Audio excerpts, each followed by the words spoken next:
we talk a little about mission statements, and people say, well, we got a mission statement, so what else do we need to do? Well, the next thing you need to do, if you've never done it, is at least take each one of those clauses, because each of them are important enough. If they were important enough to put into your mission statement, they're important enough to plan. And I can guarantee you that 90% of organizations have never done that. One of the clients that I've worked with for the last several years is Habitat for Humanity. And I really love the organization. They do some incredible things, not only in America, but around the world. And I knew Millard Fuller really well when he was alive and began that organization. And just have been a part of it for a long time, and have trained affiliates all around the world that basically are representative of Habitat for Humanity in their particular countries. But they have a mission statement, and I've memorized it, so it's the one that I can share, most easily, simply because I've repeated it so many times. But their mission statement goes something like this: we work in partnership with God and people everywhere from every walk of life, comma.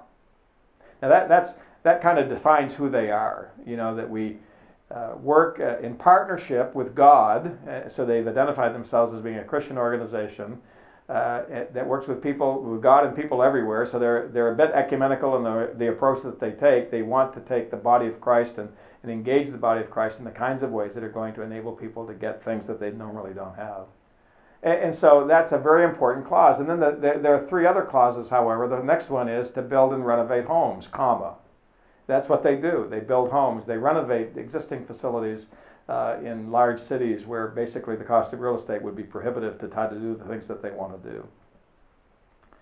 And then it goes on to build community, comma. It's just a very simple word, but it really means a lot to them and to the ministry of Habitat for Humanity, because they've come to realize that homeowners, or what they call partner families, really thrive in the context of community. I mean, that's not a big surprise for those of us who love the Lord, because God created the body of Christ. And in community, we're stronger. We complement one another in the kinds of ways that enable us to do greater things in life. And so they really orchestrate plans to make sure that, community becomes a part of their lives, community with others, community within the areas where they're living, and so forth. And then the final clause is that so that people can become all that God intended for them to be. That the ultimate goal is that this is only a part of what it is that God uses to bring people to fullness and reality.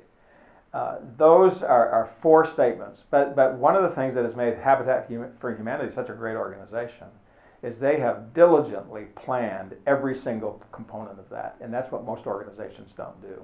They get it, they like it, and then they forget it. Well, the realities are you need to look at every single clause of your plan and to say, what would it look like if we were successful in doing that? In the case of Habitat for Humanity, what does it look like to partnership with God and people everywhere in a community where you have a Habitat for affiliate?